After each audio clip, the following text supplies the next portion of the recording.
Picture this: two of history's greatest military minds standing on opposite ends of a North African plain, their eyes locked across a sea of armored warriors.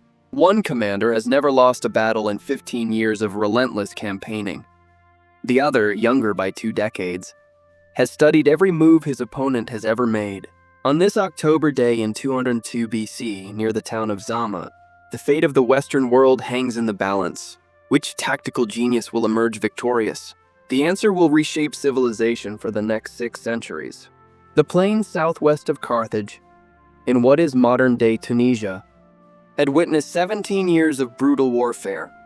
The Second Punic War had devastated Italy, consumed an entire generation of Roman manhood, and brought the Republic to the edge of annihilation. The conflict began in 218 BC when the Carthaginian general Hannibal Barca, driven by an oath sworn to his father, crossed the Alps with 50,000 infantry, 9,000 cavalry, and 37 war elephants, an achievement considered impossible by every military strategist of the age. For 15 years, Hannibal had terrorized the Italian peninsula, winning catastrophic victories at Trebia, Lake Trasimene, and most devastatingly at Cannae, where 50,000 Roman soldiers perished in a single afternoon. Rome's allies defected, her resources dwindled, and her very existence trembled. Yet the Republic refused to surrender. They adopted the Fabian strategy: avoid direct confrontation, harass supply lines, wage a war of attrition. It was bloody, unglamorous, and effective enough to keep Rome alive, but not enough to win. Everything changed when a young aristocrat named Publius Cornelius Scipio proposed a radical strategy. Stop fighting Hannibal in Italy and attack Carthage directly in North Africa. At just 31 years old, Scipio had already achieved the impossible, conquering Carthaginian Hispania and defeating Hannibal's brother Hasdrubal at the Battle of Baecula.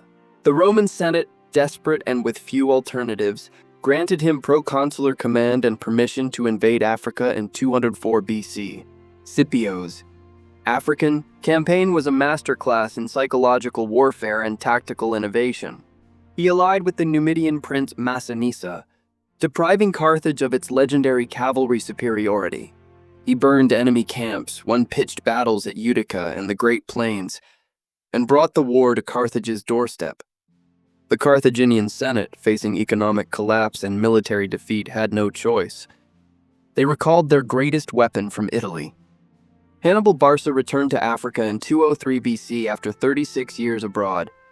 He was 45 years old, weathered by nearly 2 decades of continuous warfare, yet still considered the most dangerous military commander alive. His reputation alone caused Roman soldiers to tremble. Scipio, meanwhile, stood at the threshold of immortality.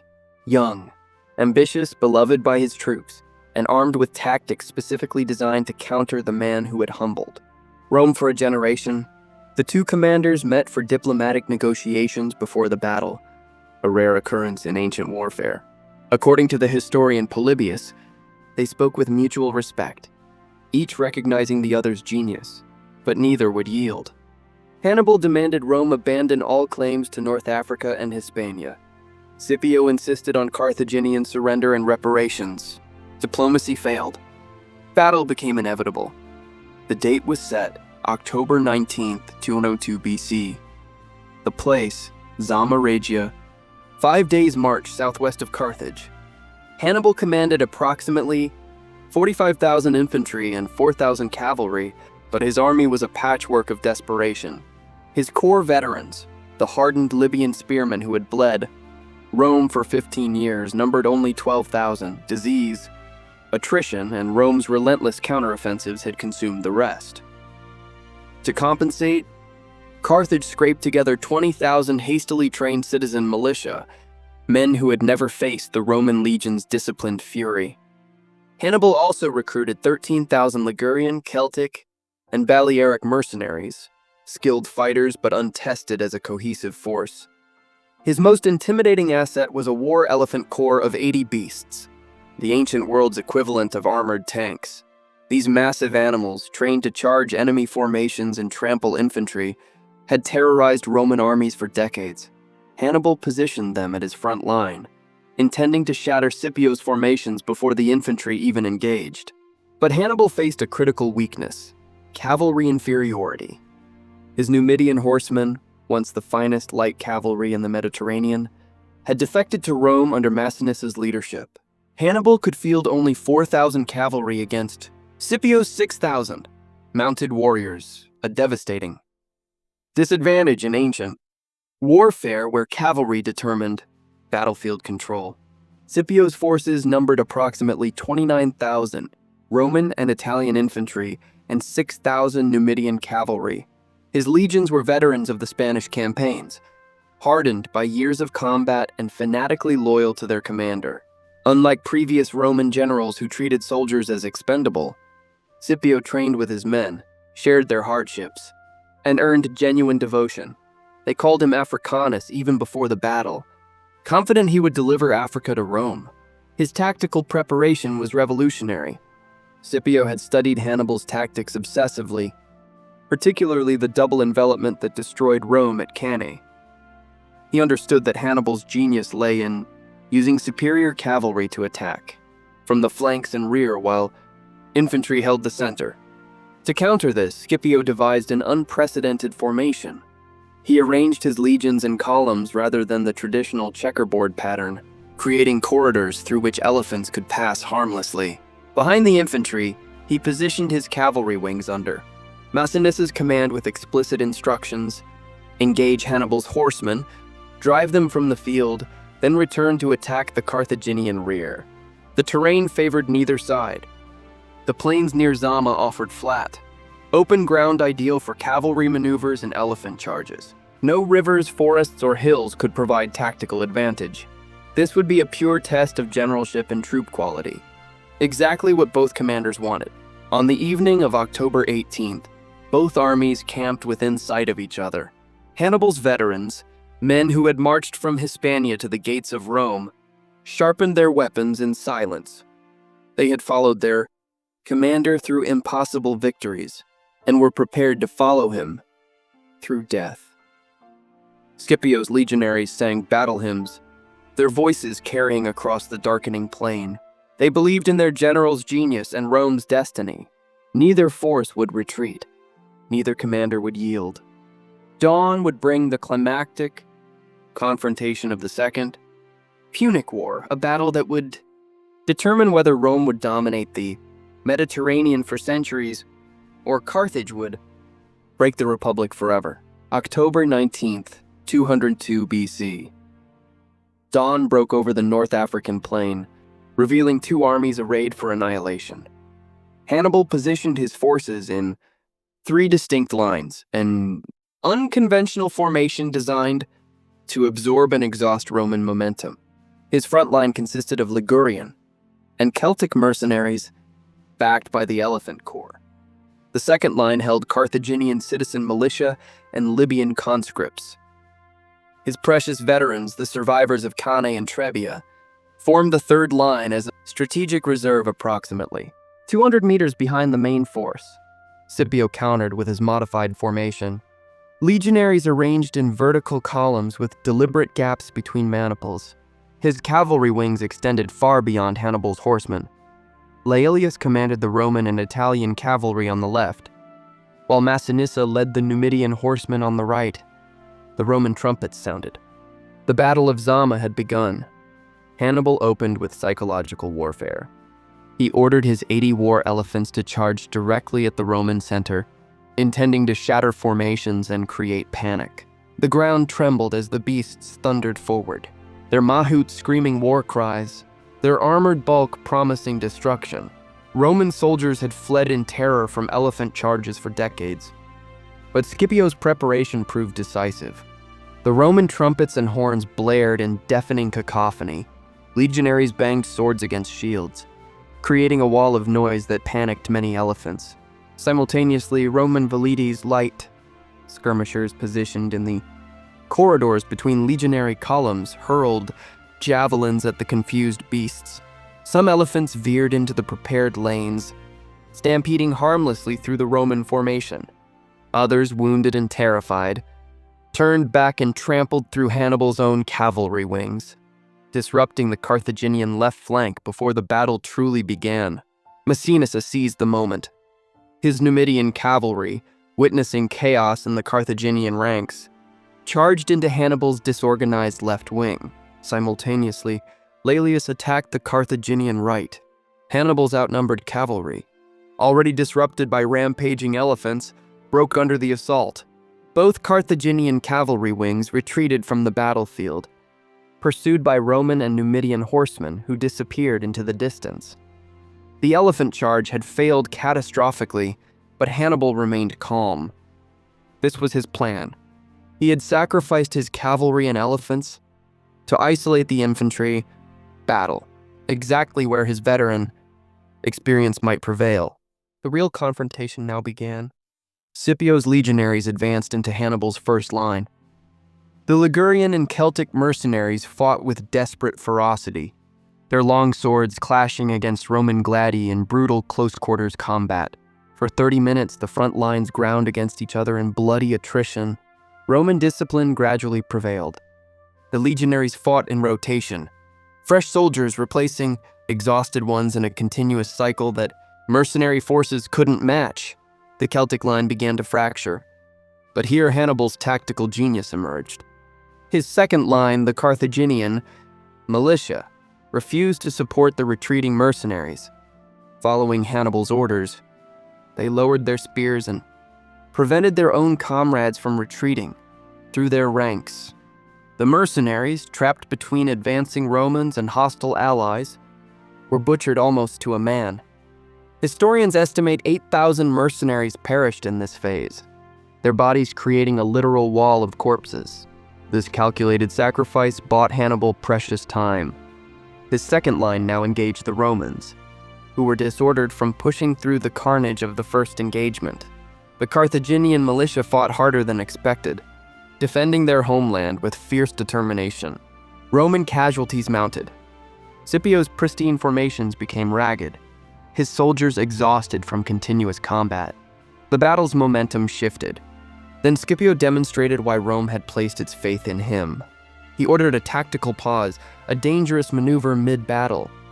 His centurions pulled the legionaries back, reformed their lines with mathematical precision, and redistributed fatigued soldiers. The entire Roman army reorganized itself while still engaged with the enemy, a feat requiring extraordinary discipline. Within 15 minutes, Scipio's legion stood refreshed and properly arrayed, ready to continue. The second Carthaginian line couldn't withstand the renewed assault. They broke and retreated, streaming back toward Hannibal's veterans. But like the mercenaries before them, they found no sanctuary. Hannibal's third line refused them passage, maintaining their formation's integrity. Approximately 6,000 militia soldiers died attempting to flee through their own veterans or were cut down by pursuing Romans. Now the decisive phase arrived. Across a field littered with 14,000 corpses and wounded, Scipio's battered legionaries faced Hannibal's 12,000 veterans, the men who had destroyed Rome's finest armies at Cannae, Trasimene, and Trebia. These Carthaginian warriors had spent 15 years in Italy, fighting for survival, loyal beyond death to their commander. They stood in perfect formation, shields locked, spears gleaming, awaiting the enemy.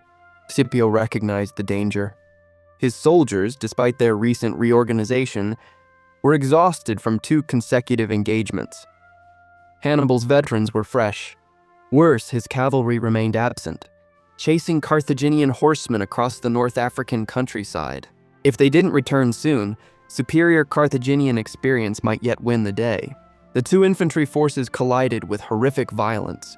Hannibal's veterans fought with the skill of 15 campaigns, their spear walls holding firm against Roman assaults. Scipio's legionaries, driven by loyalty to their commander and faith in Roman destiny, pushed forward with suicidal courage. The combat became a pure test of will. Neither side gained advantage. Casualties mounted on both sides. The battle hung in perfect bloody equilibrium. Then from the south, a sound that turned Carthaginian courage to ash: Roman cavalry trumpets. Maecenas and Laelius had completed their pursuit and returned to the battlefield. They had executed Scipio's plan perfectly: drive off enemy cavalry, then attack the enemy rear. The same tactic Hannibal had used to destroy Rome at Cannae now shattered Carthage at Zama. The Numidian and Roman cavalry crashed into Hannibal's veteran rear. The Carthaginian formation, attacked from front and back simultaneously, collapsed. What began as an organized retreat became a massacre. Roman legionaries and cavalry hunted down fleeing Carthaginians across the plain. Hannibal himself, surrounded by a loyal bodyguard of 200 horsemen, fought his way clear and escaped toward Hadramedum. By day's end, 20,000 Carthaginian soldiers lay dead. Another 15,000 were captured. Roman casualties numbered approximately 2,500 killed and 4,000 wounded, a decisive victory by any measure. The Battle of Zama was over. The Second Punic War was finished. The human cost of Zama was staggering, but its historical impact dwarfed the immediate casualties. Carthage, stripped of military power and bankrupt, sued for peace within days. The resulting treaty was devastating. Carthage surrendered all territories outside. Africa paid 10,000 talents in war reparations over 50 years, a near astronomical sum designed to cripple their economy, reduced their navy to 10 ships, and agreed never to wage war without Roman permission. An empire that had challenged Rome's very existence became a client state, neutered and humiliated. Hannibal Barca, the man who had terrorized Rome for 15 years, survived the battle but could not survive peace. He served as Suffet, chief magistrate of Carthage, from 200 to 195 BC, attempting economic reforms to pay Rome's crushing reparations. Roman politicians, paranoid that Hannibal might rebuild Carthaginian power, demanded his extradition. He fled into exile in 195 BC, living as a military advisor to various Hellenistic kingdoms. In 183 BC, surrounded by Roman agents in Bithynia and facing capture, he took poison. His final words, according to the historian Livy, were bitter. Let us relieve the Romans from the anxiety they have so long experienced, since they think it tries their patience too much to wait for an old man's death.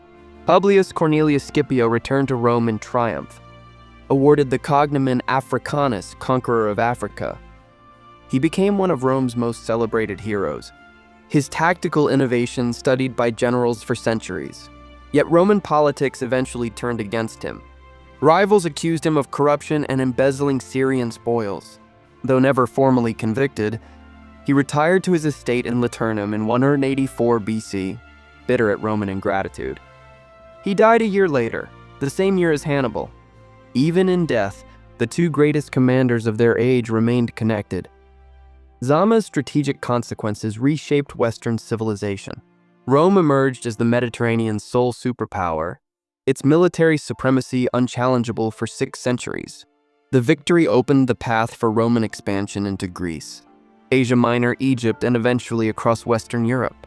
Latin language, Roman law, republican governance, the foundations of Western civilization spread because Scipio defeated Hannibal at Zama. Carthage's fate was sealed 50 years later when Rome, paranoid about Carthaginian recovery, manufactured a pretext for the Third Punic War. In 146 BC, Roman armies destroyed Carthage completely, enslaved its population, and according to legend, sowed the ruins with salt. A civilization that had existed for 7 centuries vanished because of what happened on that North African plain in 202 BC. The historical record of Zama comes primarily from 3 sources. The Greek historian Polybius, writing in the mid-2nd century BC, provided the most detailed and reliable account in his histories. Polybius had access to eyewitness testimonies and Roman military records, making his narrative foundational for understanding the battle's tactical details. The Roman historian Livy, writing 2 centuries later in his monumental Ab Urbe Condita, offered additional details about Scipio's character and the political context surrounding the African campaign. Though his account is more legendary than Polybius's pragmatic analysis, the Greek biographer Appian also chronicled the battle in his Roman history, providing corroboration for key details and casualty figures. Archaeological evidence from the region supports the literary sources. The battlefield's probable location has been identified near modern Sakiet Sidi Youssef in Tunisia, where concentrations of Roman and Carthaginian artifacts have been discovered. Numismatic evidence, coins minted celebrating Scipio's victory confirms the battle's immediate propaganda impact throughout the Roman world. What makes Zama eternally fascinating isn't just its tactical brilliance, but the human drama at its core. Two military geniuses, products of different cultures and generations, faced each other with the fate of civilizations hanging in the balance. Scipio won not through superior numbers, but through superior preparation, studying his opponent's methods and crafting a battle plan specifically designed to counter Hannibal's legendary tactics. It remains one of history's supreme examples of protege surpassing master.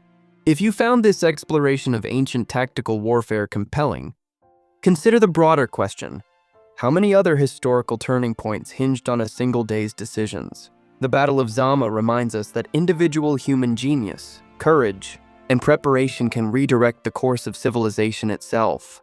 That October day in 202 BC didn't just end a war, it determined what Western civilization would become for the next 2 millennia.